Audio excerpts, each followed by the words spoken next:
En seguimiento al tema que estamos estudiando, que estamos meditando sobre qué es el Evangelio, qué es creer en el Evangelio.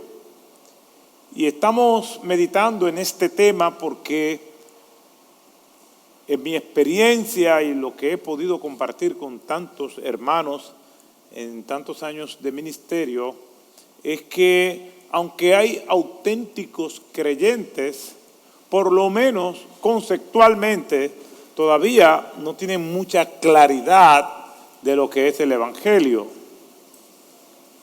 En estos tiempos donde hay muchos púlpitos, donde no se predica el Evangelio, pues algunos están asumiendo eso como si fuera el Evangelio. Y por eso iniciamos esta serie sobre lo que es el Evangelio. Y no vamos a encontrar una definición sintáctica en una oración que nos diga el Evangelio es esto. Más bien vamos a encontrar una definición etimológica, es decir, lo que significa la palabra Evangelio, y vamos a encontrar una descripción de lo que es el Evangelio. Y así hay muchos temas en las Escrituras que más que definidos son descritos. Hay algunos que son definidos como la fe. Hebreos capítulo 11, versículo 1. Es pues la fe, la certeza de lo que se espera, la convicción de lo que no se ve. Eso es una definición sintáctica en una oración. Pero hay otros temas que no son definidos, son descritos, son puestos con sus características, y el Evangelio es uno de esos. Nosotros partimos de un texto de las Escrituras que se encuentra en el libro de los Hechos, capítulo 8, versículos 26 al 40. No vamos a estar leyendo todo el texto porque ya hemos visto ya algunas de las características de las descripciones de lo que es el Evangelio. Ya hemos visto que el Evangelio no es un invento del ser humano. El ser humano ha inventado muchas cosas que Dios, por su gracia común, le ha dado la mente creativa para bendecirnos, aún personas que no son creyentes, para facilitarnos nuestro paso por la tierra, en distintos campos, en las comunicaciones, en la tecnología médica. Y el hombre ha inventado muchas cosas buenas, también es el creador de muchas cosas funestas. ¿Por qué? Porque la maldad del ser humano compite con su genialidad. Pero el hombre no ha inventado el Evangelio. El Evangelio es una iniciativa de Dios, es una creación de Dios, y ya nosotros lo vimos en este pasaje. La segunda característica que vimos del Evangelio es que el Evangelio es una misión que cumplir. No es una opción, el Señor nos lo da como un mandato. No podemos dejar de decir lo que hemos visto y oído. El apóstol Pablo dice: ay de mí si no predicar el Evangelio. El Evangelio es una responsabilidad de cada uno de nosotros, lo que lo hemos recibido. Y hoy vamos a estar viendo que el Evangelio es urgente, que el Evangelio debe ser explicado y que el Evangelio debe ser recibido. Vamos a leer algunos textos bíblicos que nos hablan de estas características y descripciones que encontramos en este pasaje de Hechos, capítulo 8, y vamos a estar viendo desde el versículo 29 hasta terminar el texto en el versículo 40. Y dice la Escritura de la siguiente manera: y el Espíritu dijo a Felipe: ve y júntate a ese carruaje. Cuando Felipe se acercó corriendo, le oyó leer al profeta Isaías y le dijo: ¿entiendes lo que lees? ¿Entiendes lo que lees? De eso vamos a estar hablando ahora. Y él respondió: ¿cómo podré a menos que alguien me guíe? E invitó a Felipe a que se subiera y se sentara con él. El pasaje de las Escrituras que estaba leyendo era este: como oveja fue llevado al matadero, y como cordero mudo delante del que lo trasquila, no abre él su boca. En su humillación no se le hizo justicia. ¿Quién contará su generación?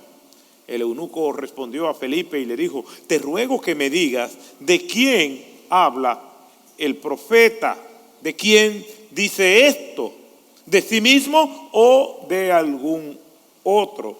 Entonces Felipe abrió su boca y, comenzando de esta escritura, le anunció el evangelio de Jesús.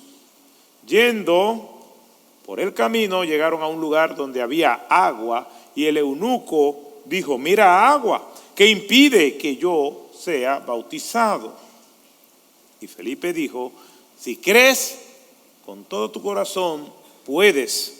Respondió él y dijo: creo que Jesucristo es el Hijo de Dios. Y mandó a parar el carruaje. Ambos descendieron al agua, Felipe y el eunuco, y lo bautizó. Al salir ellos del agua, el Espíritu del Señor arrebató a Felipe, y no lo vio más el eunuco, que continuó su camino gozoso. Mas Felipe se encontró en Azoto, y por donde pasaba anunciaba el evangelio en todas las ciudades hasta que llegó a Cesarea. El Señor bendiga su palabra. Este pasaje, como ya nosotros lo conocemos muy bien, comienza en el versículo 1 de ese capítulo 8, donde la narrativa nos dice que hubo una gran persecución contra los cristianos, y todos fueron dispersos menos los profetas. Dentro de esos que fueron dispersos está Felipe, y Felipe entonces llega hasta la ciudad de Samaria, y allí tiene un éxito extraordinario, porque Dios lo usó poderosamente en la ciudad de Samaria, dándole seguimiento a lo que el Señor Jesucristo había comenzado. La palabra de Dios nos dice que el Señor Jesús salió de Judea, que está en el sur, rumbo a Galilea, que está en el norte, y que a él le era necesario pasar por Samaria. Todos ustedes saben que los judíos y los samaritanos no se trataban entre sí, pero Jesús vino a buscar y a salvar lo que se había perdido, y fue hasta la ciudad de Samaria, y allí ya nosotros conocemos el resto de la historia, que se encontró con una mujer. Él la esperó, era como la hora sexta, que son las 12 del mediodía, y allí comenzó un diálogo que finalizó en la presentación del evangelio, y esta mujer creyó, y muchos moradores de Samaria. Después no volvemos a saber mucho de Samaria hasta este pasaje, donde obviamente muchos samaritanos habían creído, pero más personas vinieron, más personas nacieron, y la población había crecido, y estaban en estos momentos en que Felipe llega a la ciudad de Samaria bajo la influencia de un señor llamado en esta crónica como Simón el Mago, que con sus artes y sus artes mágicas había engañado a la gente, y todo el mundo decía, desde el más pequeño hasta el más grande, que este era el gran poder de Dios. Se hacía pasar como una persona que venía de parte de Dios. Pero el Señor tenía propósito con este pueblo, y dice la Escritura: pero cuando creyeron al evangelio. Es decir, hay un marcado contraste entre el entretenimiento que hacía Simón el Mago y el poder del evangelio. Muchas cosas, incluso en muchas iglesias, se entretiene a la gente, pero estamos llamados para escuchar solamente el evangelio. Estamos llamados solamente para proclamar el evangelio. Incluso puede ser que el evangelio no me entretenga, incluso puede ser ofensivo, pero es lo que necesitamos. El Evangelio de Cristo es que nos rompe las cadenas. El Evangelio de Cristo es que nos trae de la muerte espiritual a la vida. El Evangelio de Cristo es el que nos hace ver la luz de Jesucristo. El Evangelio es que nos hace salir de las tinieblas a la luz admirable de nuestro Señor. El Evangelio. Y aquí en este pasaje vemos que el Señor lleva a Felipe de Samaria a predicarle a un funcionario de la reina Candace de Etiopía. Y aquí este funcionario viene leyendo una porción de la Escritura. Parece ser una persona muy creyente que iba desde el sur de Egipto hasta la ciudad de Jerusalén, probablemente todos los años, en una expedición arriesgada, bien difícil, dura, pero era muy religioso. Y la condición espiritual de este hombre era de mortandad total. Aunque era muy sensible religiosamente, no podía entender el Evangelio. No podía entender las Escrituras. Fíjese la situación calamitosa en la que él se encontraba. Haciendo este esfuerzo, un viaje de semanas, enfrentándose a los inclementes rayos del sol, al clima implacable del desierto, rendir sus votos religiosos limitados, porque él era un africano, él no era judío. Y en el templo de Jerusalén había un lugar que se llamaba atrio o parte del templo, un atrio o patio de los gentiles, es decir, los que no eran judíos. Y estos que no eran judíos, aunque fueran muy religiosos, solamente podían llegar hasta ese lugar. Ni siquiera podían estar con los demás. Y aún así iban porque había un hambre espiritual, pero estaban vacíos.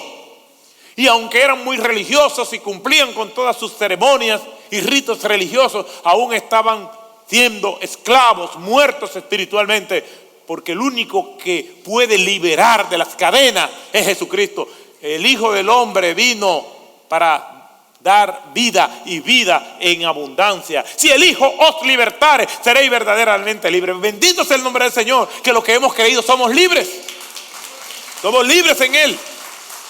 Y aquí este pasaje nos describe esa dinámica de este funcionario.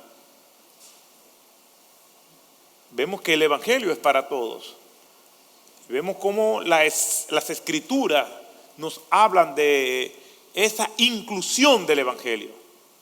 Porque el Señor vino a buscar y a salvar lo que se había perdido. Puede ser un funcionario de alto nivel, como este hombre, como podía ser como una mujer samaritana de reputación moral dudosa. De un mendigo que estaba pidiendo en el camino, como Nicodemo, un ilustrado jurista judío, porque Jesucristo anunció con su nacimiento que así sería siempre para todo el mundo. Para unos humildes pastores que van y les rinden adoración, y unos sabios extranjeros que vienen del oriente también para adorarle, porque Jesucristo es para todos. Es para ti, es para mí, es para todos. Aquel que reconoce su miseria espiritual y viene a Cristo para que lo haga rico espiritualmente. Solamente el Señor puede hacer eso. Y aquí vemos entonces esta historia que nos describe lo que es el Evangelio.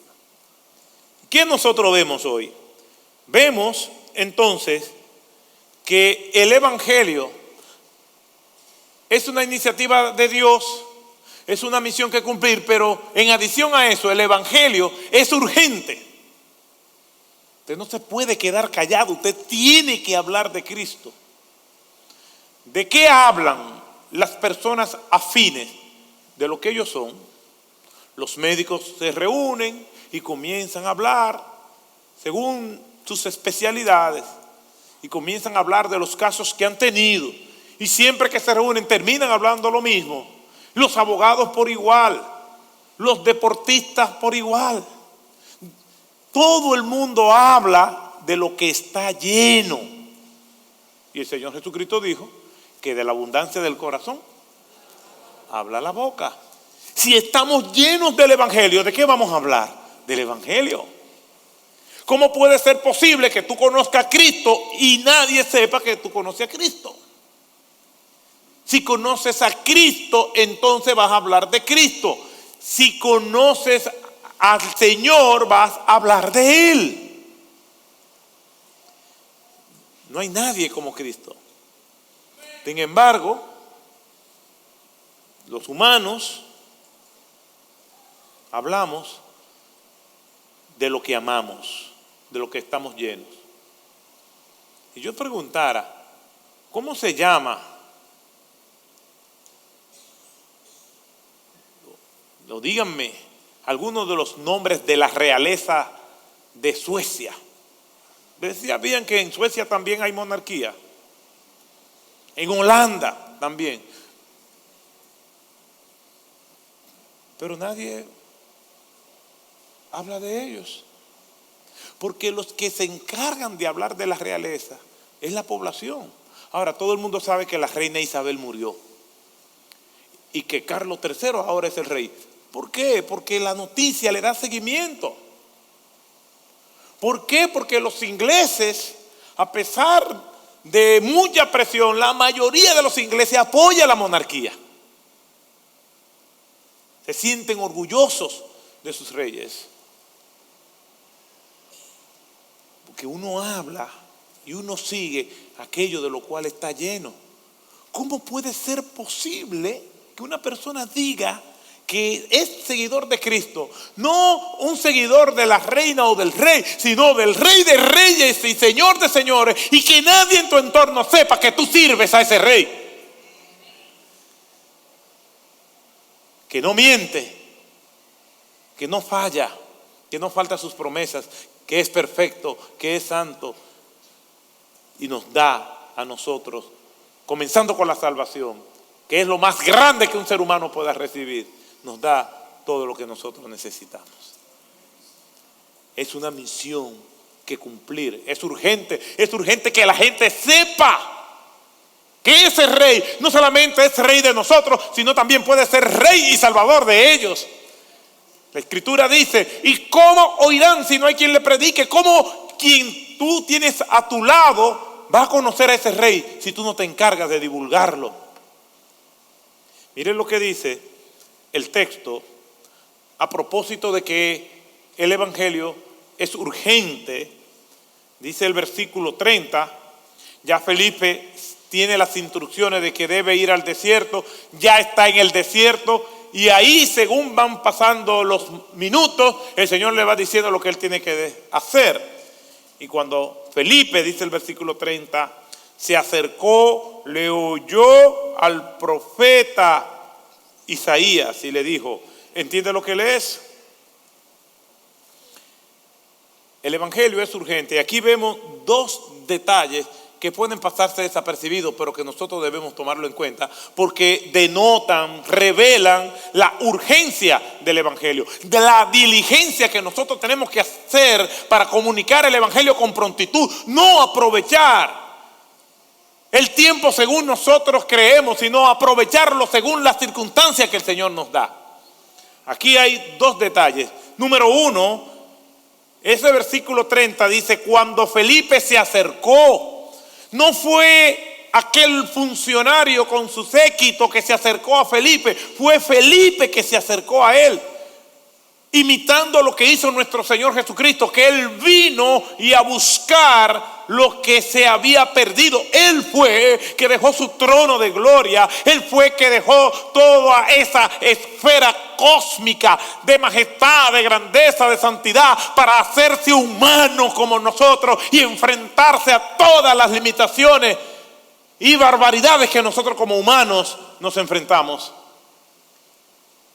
Con la gran diferencia de que nunca se contaminó como nosotros estamos contaminados. Jesucristo deja su trono de gloria. Como dice el himno, tú dejaste tu trono y corona por mí al venir a Belén, a nacer. La más grande de las humillaciones, venir y hacerse hombre, tomar forma de hombre. y estar con nosotros. ¿Por qué? Porque nos amaba, porque nos está modelando con el ejemplo que el evangelio es urgente. Felipe se acercó así como Cristo se ha acercado a nosotros. Y si tú estás aquí en esta mañana es porque el Señor te ha acercado a ti. No fue que tú quisiste venir, es que el Señor dio el paso para que tú dieras el otro paso. El evangelio es urgente y denota la diligencia del Señor para comunicarnos ese evangelio y nos los modela en todo. Cuando Felipe se acercó, es lo primero que vemos, es Felipe que se acerca. Lo segundo que vemos en el texto es que se acercó corriendo. ¿Por qué? Porque yo me imagino, iba ese funcionario con su escolta por el desierto, Felipe se acerca, probablemente el carruaje no se paró y Felipe siguió corriendo hasta que logró el objetivo. Yo siempre pongo el ejemplo de los hijos, cuando uno lo envía a hacer algo. Haz esto, y esto, y esto, y hay que repetirlo muchas veces hasta que por fin se hace. No sin antes haber ciertas protestas, y a veces hay hasta bajas, y terminan haciéndolo, pero ya usted sabe. Como cuando hay huelgas y protestas, comas quemadas, personas detenidas, otro grupo herido. Entonces al fin se hacen las cosas. Aquí nosotros vemos que Felipe desde el primer momento ha sido diligente y obediente. ¿Cómo una persona va a decir que es creyente y no comparte el evangelio en los mismos términos? Yo conozco personas, y también me imagino personas que yo no conozco, que están en ambientes laborales donde nadie sabe que son creyentes. Asimismo, saben en tu trabajo que tú eres un creyente, seguidor de Jesucristo. No solo por tu testimonio, porque es posible que tenga buen testimonio, pero no te has atrevido a abrir tu boca para decirlo. No basta con tener un buen testimonio. El buen testimonio lo que hace es que sirve de endoso para cuando nosotros abramos nuestra boca, para cuando nosotros hablemos de Cristo. Hay muchas personas que les gusta hablar mucho de Cristo, pero su testimonio es funesto. Y hay otros que tienen un buen testimonio, pero nunca hablan de Cristo.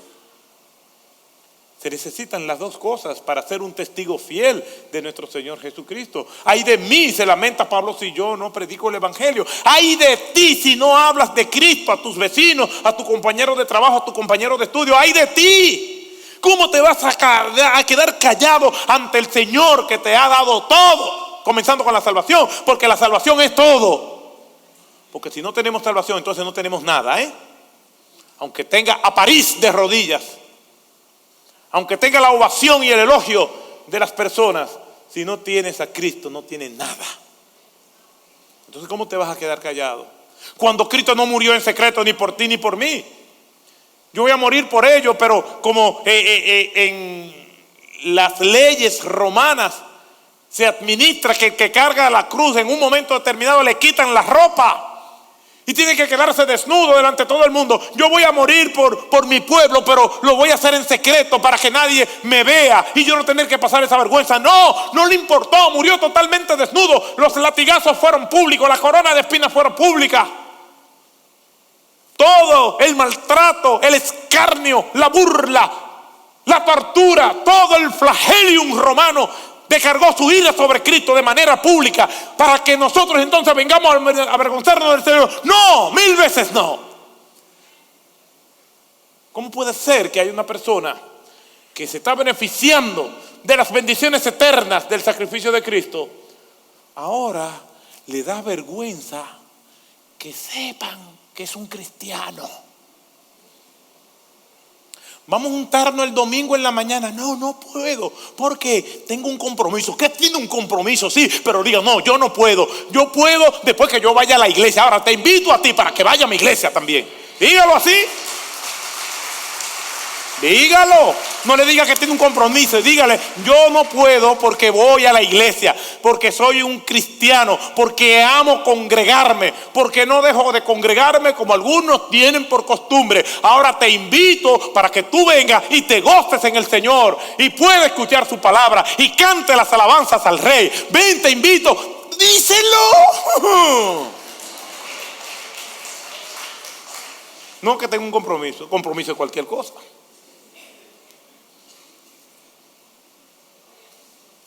No, porque yo me preocupo por dar muy buen testimonio en mi trabajo. Sí, pero tiene que hablar. El buen testimonio no es suficiente. Tiene que abrir tu boca. Que sepan al jefe, a la jefa, a todo el mundo, al presidente, al rey, a todo el mundo se le dice lo que nosotros somos.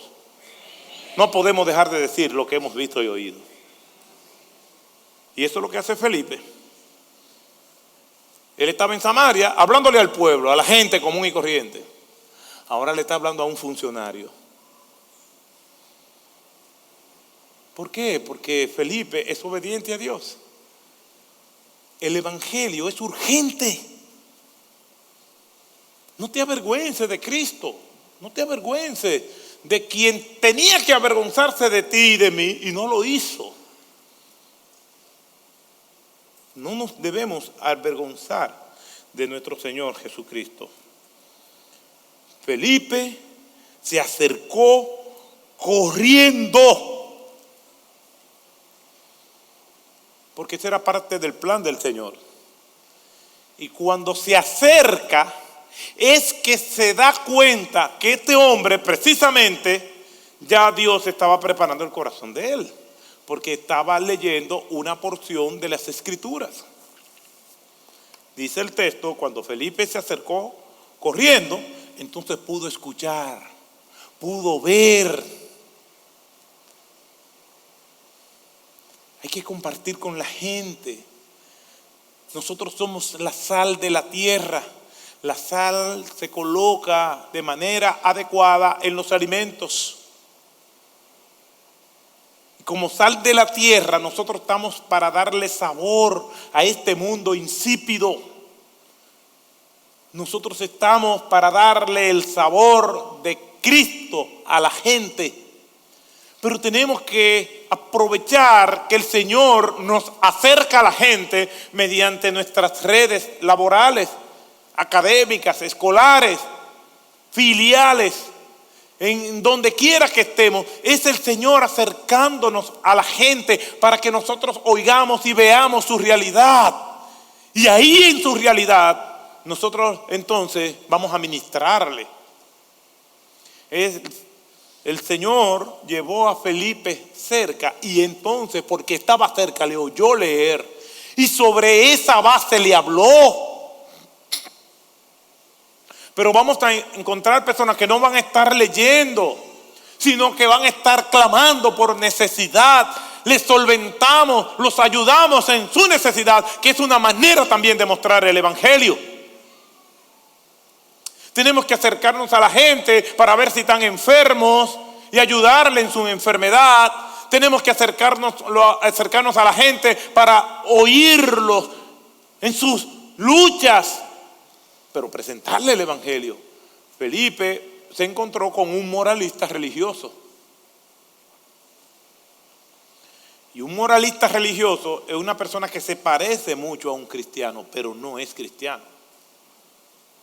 Porque un verdadero discípulo de Cristo se ha dado cuenta en un momento determinado de su vida. El Señor le dio el entendimiento para que se diera cuenta de que era pecador o pecadora y viniera arrepentido delante de Él pidiéndole perdón por sus pecados. Un moralista religioso entiende que está bien y actúa bien como este funcionario. Felipe se acercó corriendo y le oyó leer una porción de la Escritura. Yo recuerdo que estuve de visita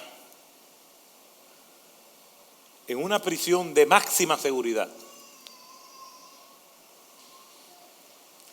Y dentro de ese complejo, dentro de esa prisión de máxima seguridad había un área que era la máxima seguridad dentro de esa prisión de máxima seguridad. Y era un pabellón en forma circular donde estaban todas las celdas, una al lado de otra. Y en el medio había un patio interior. Pero ese pabellón estaba dentro de otro pabellón, que era el complejo penitenciario. Pero esos que estaban ahí, 24 celdas, formaban un círculo. No tenía ventanas,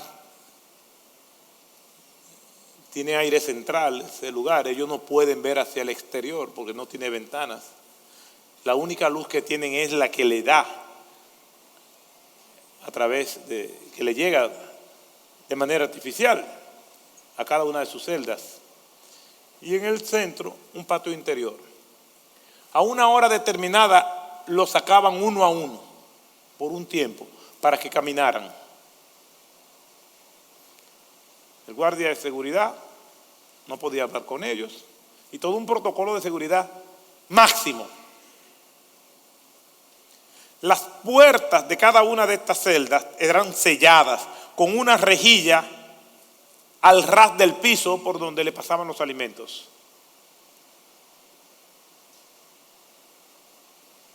Ellos no se comunicaban entre sí. Tiene un sistema acústico que por más que griten no se oye ni afuera, al lado, ni afuera, al frente, al patio. No se oye. Entre ellos no pueden comunicarse.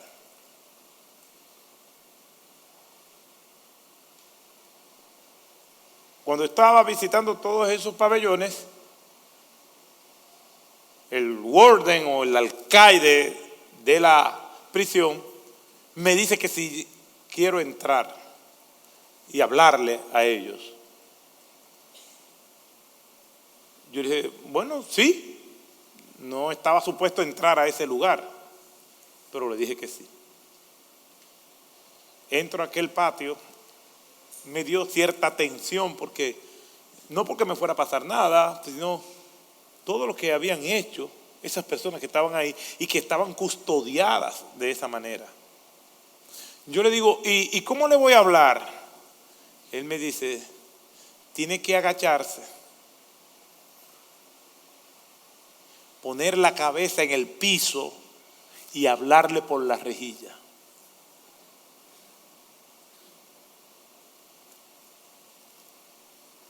Lo que quiere decir que aquí en este pasaje hay algo sumamente revelador.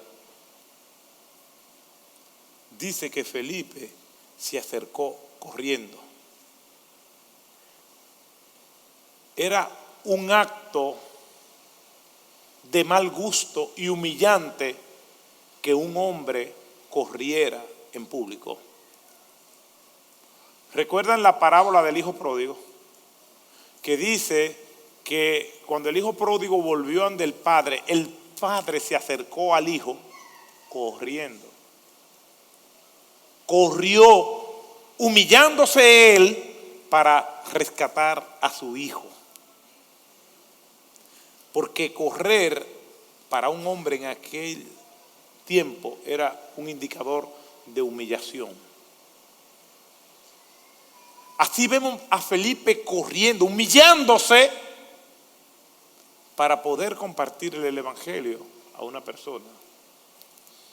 De igual manera, si yo quería hablarle a esa persona, tenía que tirarme en el piso y por la rejilla hablarle de Cristo.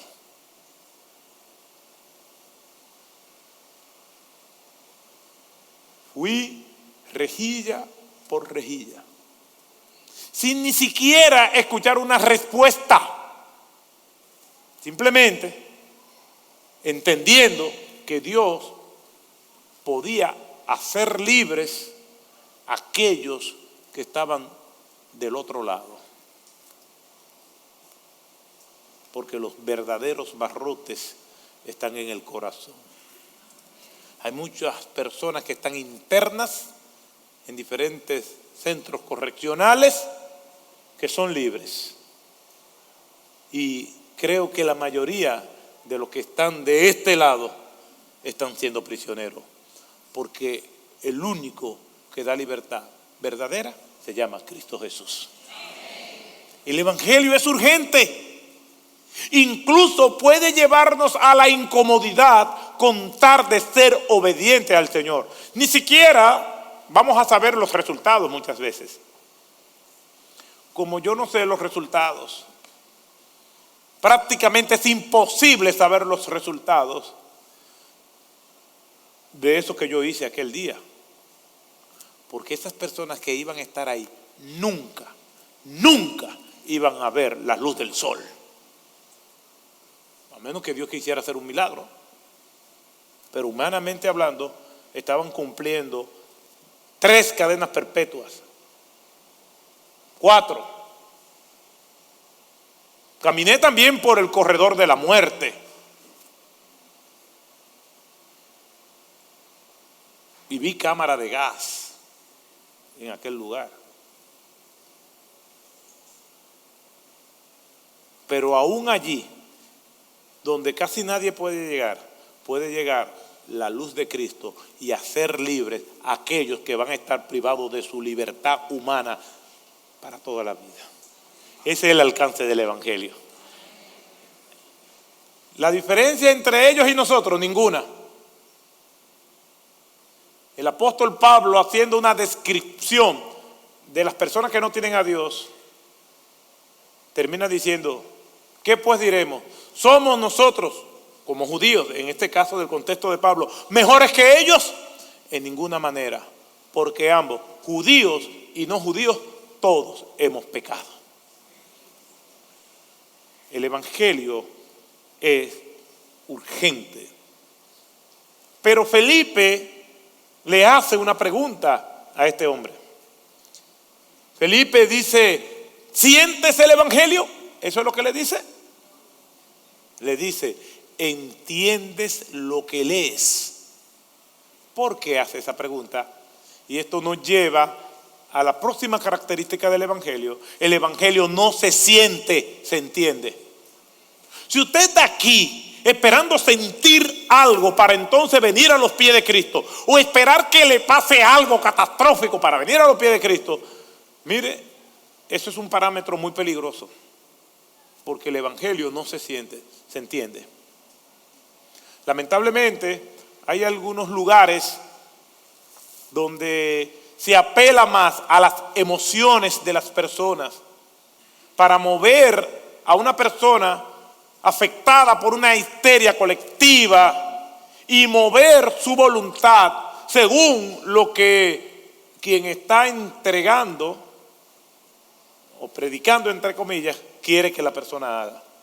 Yo recuerdo que hace muchos años yo estaba predicando en un campamento de jóvenes fuera del país. Y antes de la prédica había un cantante, vamos a ayudarlo a decir que era cristiano, sí, y que él iba a cantar varias canciones y después iba a predicar yo. Y entonces él dice: yo siento. Cuando una persona me dice yo siento, yo tiemblo. Porque nadie más tiene jurisdicción en él, porque él está partiendo de lo que él siente. Y eso es muy relativo. Entonces él dice, coge su guitarrita y tiquitín, tiquitín: yo siento robarle un tiempo al pastor. Ya le dije que no me gustaba desde que dijo siento. Yo no sabía lo que él iba a decir, pero de que dijo yo siento, yo dije, aquí hay algo. Y cuando dijo que me iba a robar parte de mi tiempo, pues ya yo sabía. Yo quiero que tú cierres tus ojos Y entonces cambian la voz porque todos hablan igual. Yo quiero que tú cierres tus ojos como si fuera un astrólogo. Yo quiero que tú cierra tus ojos. Si tú vienes de una familia donde tu padre te pegó, usted sabe los fuetazos que yo llevé. De esta generación mía. Cuando hablo de esta generación es que pueden ser que vayan unos añitos más adelante y otros añitos más detrás, pero vamos juntos. Fue una generación que tuvimos que enfrentar tramos muy difíciles. Entonces, él comienza diciendo, si tú tuviste un padre que te pegó, si tú tuviste un amigo que te traicionó, si tuviste un novio o una novia que te rompió el corazón, dígame usted, ¿a quién no le ha pasado una cosa como esa? Aquí está Dios para abrazarte. Si quieres llorar en el hombro de Dios, llore. Ahí al ratico ya estaban la gente. Y eso fue increciendo. Y ahí estaba la gente que daba gritos que eso no tenía madre. El único que no estaba llorando, ¿usted sabe quién era?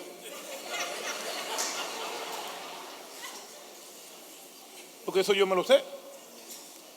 El Señor te acaricia tu corazón herido por la madre que te abandonó. Ahora, ¿quiénes quieren venir para que el Señor le consuele? Y vengan, pasen bien. Se llenó de muchachos allá al frente. Pero dando gritos.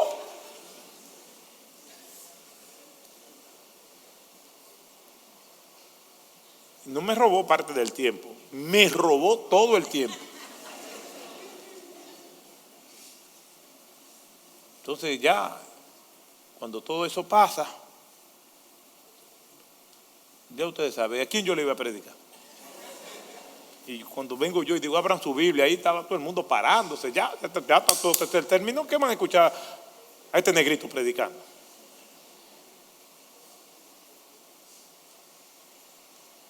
Eso puede dar cierto aire de orgullo a quien provoca eso en una audiencia, y no estoy diciendo que llorar sea malo, al contrario, es una manera de catarsis. Lo que estoy diciendo es que las decisiones no se toman sobre la base de las emociones, se toman sobre la base del razonamiento. Por eso es que él le pregunta, ¿entiendes lo que lees? ¿Entiendes el Evangelio? ¿Y cómo va a seguir el Evangelio si no lo entiendes? No estamos hablando de entender algunos aspectos de las Escrituras que son muy profundos y difíciles. Hay muchas cosas que yo no entiendo. ¿Cómo yo voy a entender a un Dios infinito, eterno? ¿Qué ha sido, qué es y qué será? ¿Cómo yo puedo entender esto? ¿Cómo yo puedo entender que Dios se hizo hombre y vino en la forma de Jesucristo? ¿Cómo yo puedo entender cómo Dios hizo los cielos y la tierra de la nada? Hay muchas cosas que yo no entiendo. Ahora sí yo entendí que yo era pecador, porque nadie me conocía a mí más que yo mismo, Dios solamente, y el diablo que me llevaba a pecar. Yo sí entendí que mi vida no tenía propósito, por más moralista y religioso que yo pretendía ser. Entendí que solamente Cristo le da sentido a la vida. Y ahora sí puedo sentir, pero porque tengo a Cristo. Sí, tengo gozo y paz. Tengo gozo y paz. Aunque el gozo y la paz no anulan el dolor. Soy una persona de fe que batalla con sus dudas. Por eso el Señor envía a Felipe y lo dirige a hacerle esta pregunta. ¿Entiendes lo que lees? ¿Entiendes lo que lee? El Evangelio no apela a las emociones, apela a la razón, a la mente. Romanos capítulo 12, versículos 1 y 2. En el versículo 1 habla acerca de la dedicación del cuerpo y en el versículo 2 habla de la dedicación de la mente. Y dice, os ruego por las misericordias de Dios que presentéis vuestros cuerpos en sacrificio vivo, santo y agradable a Dios, que es vuestro culto racional. Versículo 2, no os conforméis a este siglo, sino transformaos por medio de la renovación de vuestra mente. Es nuestra mente la que se renueva.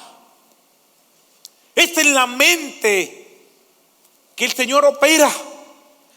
Es en la mente que se dan las batallas más sangrientas. Es en la mente donde se fraguan las dudas. Es en la mente donde se alberga lo bueno y lo malo. Por eso tenemos que renovar nuestro entendimiento, nuestra mente. Efesios 4, versículo 23. Y que seáis renovados en el espíritu de vuestra mente. No tenemos una mente reprobada cuando tenemos a Cristo, pero antes de tener a Cristo sí, y esa mente necesita ser rescatada. Por eso Él le dice, ¿entiendes lo que lees? ¿Qué le dijo el eunuco? El eunuco respondió a Felipe y dijo, te ruego que me digas. Dímelo tú, porque ¿cómo yo voy a entender si no me lo explican? Por eso, amados hermanos, el Evangelio apela a la mente.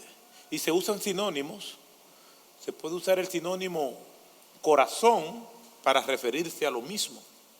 A la mente, al corazón que procesa. No es tanto para sentir, sino para entender. Cuando a mí me predicaron el Evangelio, yo no sentí nada, pero entendí mucho. Entendí lo suficiente para yo saber que era urgente yo tener a Cristo en mi vida. Las matemáticas y las ciencias exactas no se entienden, no se sienten, se entienden. Y son vitales para la vida. Imagínese que usted se monta en un avión y el capitán dice, damas y caballeros, bienvenidos a este vuelo número tal. Vamos a tener un día cuyo clima nos favorece, no advertimos ningún tipo de turbulencia. El único problema es que yo me siento molesto con la familia y no tengo deseo de vivir.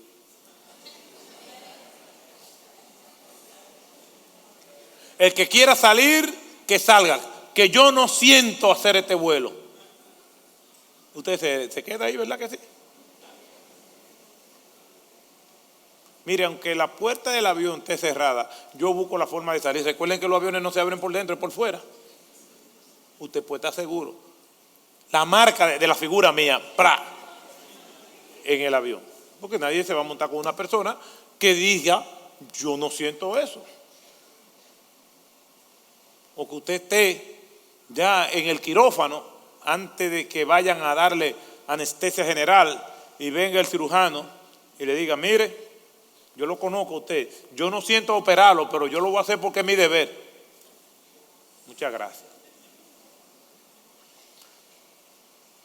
Las decisiones, y eso es algo que si usted es recurrente en esta congregación, me escucha decir siempre, las decisiones correctas no se sienten, se hacen. Y no hay decisión más correcta que venir rendidos a los pies de Jesucristo, pedirle perdón y decirle que nos salve y nos haga sus hijos. Aunque usted no lo sienta, eso es lo correcto. Entonces, ¿qué podemos decir del Evangelio? Que el Evangelio es una iniciativa de Dios. El Evangelio es una misión que cumplir. Y el Evangelio no se siente, se entiende. Las otras dos características las veremos el domingo que viene. Cierre sus ojos, vamos a orar.